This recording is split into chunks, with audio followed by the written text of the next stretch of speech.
What's going on, y'all? It's your boy Beasley here. Today, I wanted to talk about something that's been on my mind, but I kind of refuse to talk about it because, quite frankly, I'm tired of it. And that is the whole entire Megan Thee Stallion situation. Really, the forces that are going against Megan Thee Stallion, because I find it funny that all of a sudden, now that she's not really the underdog anymore, now that she's kind of like stepping into her like, I don't want to say queen of rap status, but she's stepping into like a prominent figure in the rap community. Now all of a sudden everybody's just coming at her left and right and really not painting her in the best light. So starting off, this whole entire Megan Thee Stallion and Tory Lanez situation, for one, I am tired. Like, I absolutely refuse to talk about it because it was just a never-ending cycle of nothing. Like, people would come out, like Tori would say something, and then Megan would say something, and then Kelsey would tweet subliminals, and then the bodyguard would say something that's completely irrelevant to the whole story. And it's like we don't learn anything new about it. The only thing we know is now all of a sudden this situation has escalated to them being tied in legal allegations.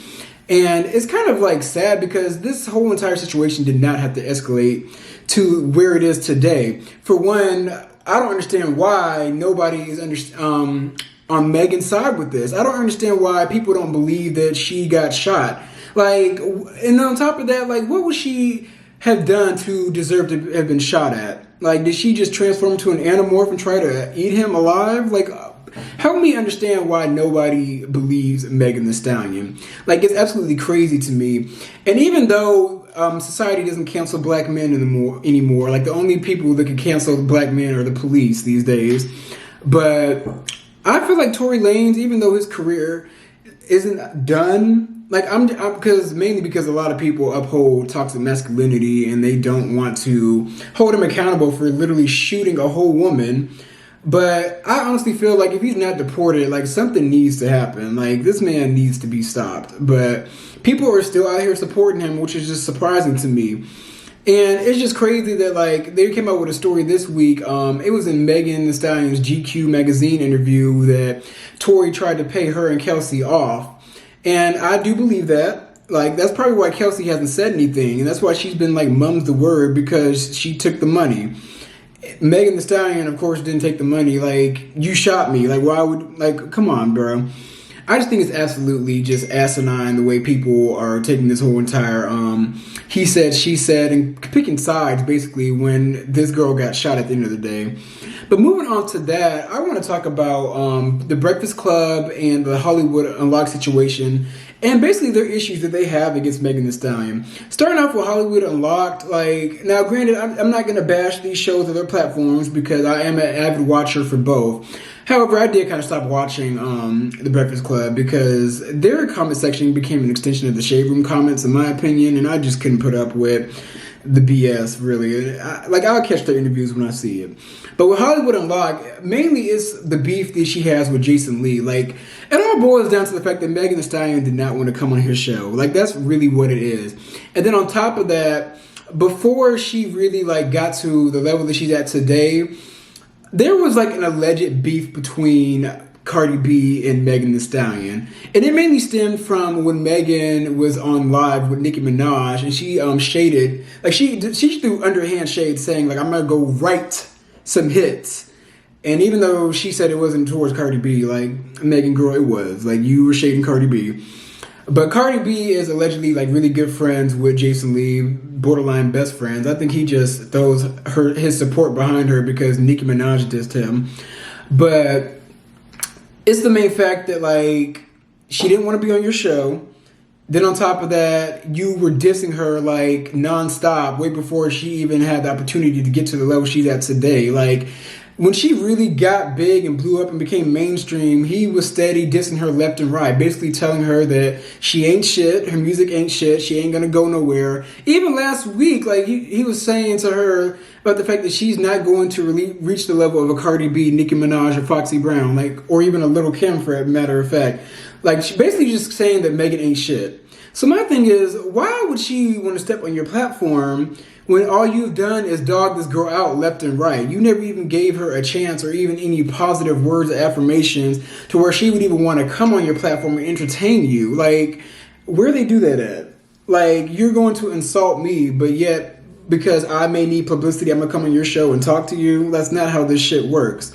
And then on top of that, with the Breakfast Club situation, they came out and argued at the fact that, like, it's kind of funny that these black celebrities, they're able to talk to these white publications with no issues and nothing at all. But yet when they come to us, we get a list of things that we can't ask or can't say. Now, didn't Meg say Meg was supposed to be here this week, but they had a long laundry list of things not to talk to her about, and it was all Tory Lanez and that situation related. Yeah, I think you know what? I think it's crazy because when she does white publications, she's able to talk and talk about everything that she wants to talk about. But when she goes to the black press and black publications, there's a list that the label sends out that, don't ask her about this, don't talk about this, don't talk about that.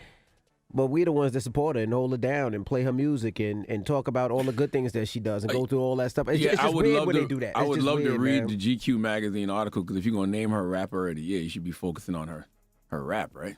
But there's that's in there too. This was just the part, and yeah, definitely. It's a whole interview. She talks about working with Cardi B on WAP. And just a lot of other things as well. So salute she to talks Meg. about YouTube, Apple Music, and all of that. Salute to Meg. Wish her the best on her debut album. Good news. But, I just don't like when artists go to white publications and spill their guts. But when they come to the black media outlets, they want us we also to have a long don't know list of things sometimes not to talk about. You're right. If it's the artist sending that list out, or if it's the yeah. label and representation saying that. A lot of times artists don't even know. They're like, what did they tell you I couldn't talk about? That is very true.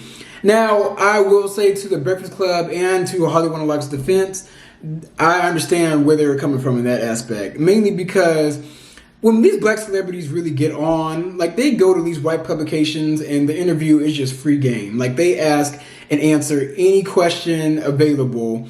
But yet when they go to the black publications, it's like a whole writer list of like things that you cannot ask, and it's like it's like they give them like a small peek into their life, like what they want to show, versus whenever they get on to like a GQ or a People magazine, it's just like, oh my God, mama, I made it. Like, I'm going to answer any question that I can because I want to, quote unquote, appease the good white folk.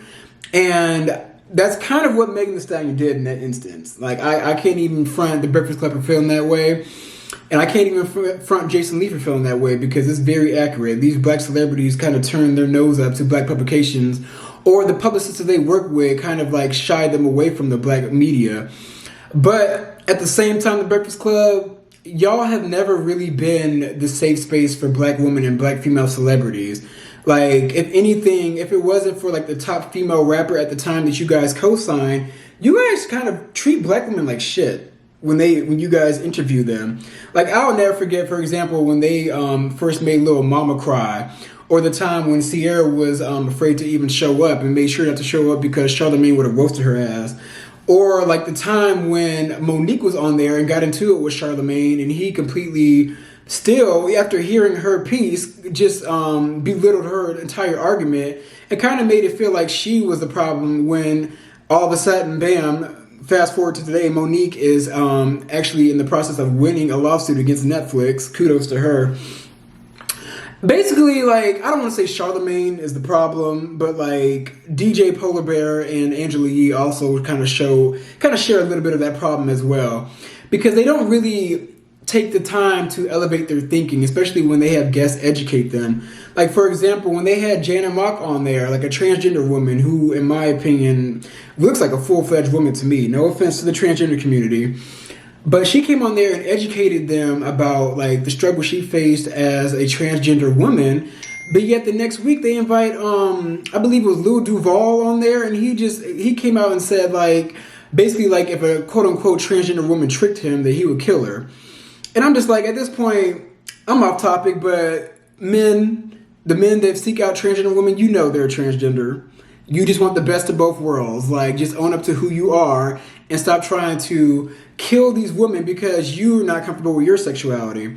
But anyways, also the time when they had Amarla Negra on there, she was kind of talking about the struggle she faced as an Afro-Latina woman. She really put the whole entire Afro-Latino race on, because that was something that was never really brought to mainstream attention. Like, the Latino community kind of always had them like in the back of the house. Like, they weren't ever in their media. We never really knew much about them. Like, we didn't know there was black Mexicans, black Honduran. Like, we didn't know that.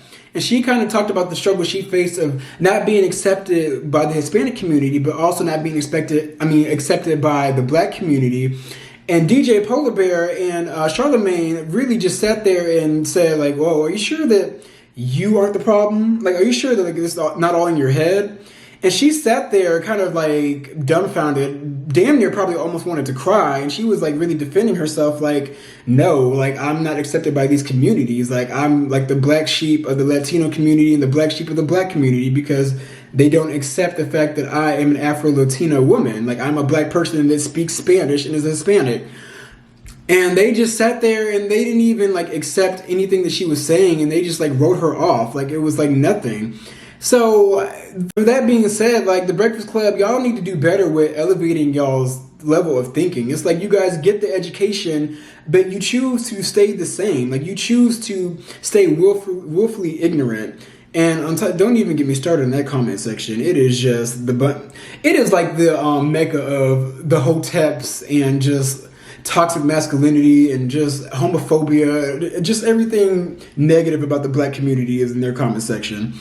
But with that being said, at the end of the day, leave Megan alone. Like Megan is out here, she's young, she's beautiful, she's successful, she can have all the cars, all the houses, all the dick. But at the same time, she's a young lady trying to navigate this life without her parents and without a guidance system. And truth be told, she doesn't know what the fuck she's doing, but she's trying to figure it the fuck out. Like she's a young woman really trying to make it in this world. And it's kind of sad that seeing that like she is in a long time, like a Black female rapper that actually looks Black, like fully Black, and she's at the level of success that she's at. We haven't had that in a very long time, to be honest. And it's kind of like the powers that be don't like the fact that like, oh, this Black woman is getting to like she's coming up too fast. Like she's getting to a level where we try to suppress these type of women. And now all of a sudden, I believe either these media publications are either regurgitating what the powers that be, their thoughts about Megan, or they're really like mad or frustrated with her. But at the end of the day, like, leave this girl alone. She's just trying to be great, and she's trying to get these sales and trying to get these deals out. Now, I haven't heard her album yet. It came out this Friday. I'm going to listen to it. I don't know why. I just haven't felt the need to listen to her album, but I'm pretty sure it's fire.